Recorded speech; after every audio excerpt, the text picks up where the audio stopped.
आज हम मच और मैनी के बारे में देखेंगे। मच और मैनी से जुड़े रिलेटेड क्वेश्चन रेलवे, एसएससी और बैंक में जरूर आते हैं और इसमें आप लोग कंफ्यूज में जरूर होते हो, लेकिन आज इसकी पूरी डिटेल अपन देखेंगे। देखो, मच मच हमेशा मात्रा को शो करता है, यह नहीं बताता है कि कितना है, मात्रा ही बताता है सिर्फ। और मैनी मैनी हमेशा संख्या को बताता है, यह बता देता है कि कितनी संख्या है, कितना क्या है, ध्यान रख लेना। मच अनकाउंटेबल नाउन के साथ में आता है और मैनी काउंटेबल नाउन, लेकिन मैनी प्लूरल नाउन के साथ में आता है और मच सिंगुलर नाउन के साथ में आता है। एग्जांपल देखो आप, मच वाटर, मच मिल्क। अब मच वाटर और मच मिल्क को आप ये सिर्फ मात्रा बताते हैं, लेकिन क्या इसे काउंट कर सकते हैं? नहीं कर सकते। तो हमेशा एक बात का मेन डिफरेंस तो यही होता है कि मच अनकाउंटेबल नाउन के साथ में आएगा, मैनी काउंटेबल नाउन के साथ में आएगा, लेकिन प्लूरल ध्यान रख लेना, इंपॉर्टेंट चीज। जैसे many boys, many girls, many boys, boys को आप काउंट कर सकते हो, गर्ल्स को आप काउंट कर सकते हो, लेकिन ये क्या है? प्लूरल है, तो इनके साथ क्या आएगा? मैनी आएगा। अब देखो, मच एंड मैनी ये हमेशा इंट्रोगेटिव और नेगेटिव सेंटेंस के साथ में आएंगे, इस बात को भी आप देख लेना 80%। लेकिन एग्जाम में कंफ्यूज करने के लिए कुछ अलग अलग पैटर्न से भी आपको दे सकते हैं, उसके बारे में अपन देखेंगे, लेकिन नॉर्मली नेगेटिव और इंट्रोगेटिव के साथ में आते हैं। एग्जाम्पल देखो, I have not many pens. Pens क्या है? नाउन है। कौन सी नाउन है? प्लूरल नाउन है। और कौन सी है? काउंटेबल है। तो क्या आएगा? मैनी आएगा। आपको नाउन को देखना है और कुछ नहीं करना है। जब मच और मैनी की बात आए ना, तो आपको नाउन को देखना है। सबसे पहले क्या देखना है?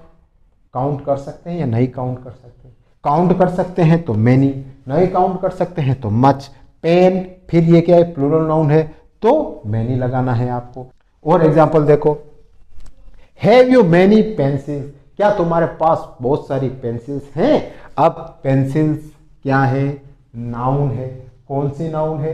काउंटेबल नाउन है। और क्या है? प्लूरल नाउन है। तो क्या आएगा? मैनी आएगा। कहीं आपको कंफ्यूज होने की जरूरत नहीं है। और देखो, he has not much money, उसके पास ज्यादा मनी नहीं है, ज्यादा पैसे नहीं है। मनी ध्यान रख लेना, मनी हमेशा अनकाउंटेबल नाउन के लिए आता है। बस जब आपको मनी दिख गई तो आपको क्या लगाना है? मच लगाना है। फिर देखो, she has not much milk. Milk भी क्या है? अनकाउंटेबल है। अनकाउंटेबल है तो मच लग जाएगा। और फिर मिल्क प्लूरल नाउन भी नहीं है तो मच लग जाएगा। तो मच और मैनी का बेसिकली यही आप ध्यान रख लेना। मच हमेशा मात्रा को शो करेगा, मैनी संख्या को। ये अनकाउंटेबल नाउन और ये काउंटेबल नाउन। एक और देखिए, हैव यू मच वाटर। अब वाटर को क्या कर सकते हैं आप? ये इंट्रोगेटिव है, इसको आप काउंट कर सकते हो? नहीं कर सकते हो, तो अनकाउंटेबल नाउन। अब ये अनकाउंटेबल नाउन आ गई तो इसके साथ में क्या आ जाएगा? मच आ जाएगा। तो बस आपको यही ध्यान रखना है। एक बात और ध्यान रख लेना, मच और मैनी का यूज अफर्मेटिव सेंटेंस में भी होता है, लेकिन सब्जेक्ट के रूप में होता है, ऑब्जेक्ट के रूप में नहीं होता है। जैसे देखो, मैनी गर्ल्स वर प्लेइंग, बहुत सारी लड़कियां खेल रही है, तो यहां पर क्या है? सब्जेक्ट के रूप में हो सकता है, ऑब्जेक्ट के रूप में नहीं हो सकता है। मच वाटर इज वेस्टेड, ये सब्जेक्ट। जब सब्जेक्ट की बात आए तो सब्जेक्ट के रूप में ये यूज हो सकता है, ऑब्जेक्ट में नहीं हो सकता है। हाँ, एग्जाम्पल देखो, ही बॉट मच वीट। अब ये वीट क्या है? ऑब्जेक्ट है, तो यहां पर मच नहीं आएगा।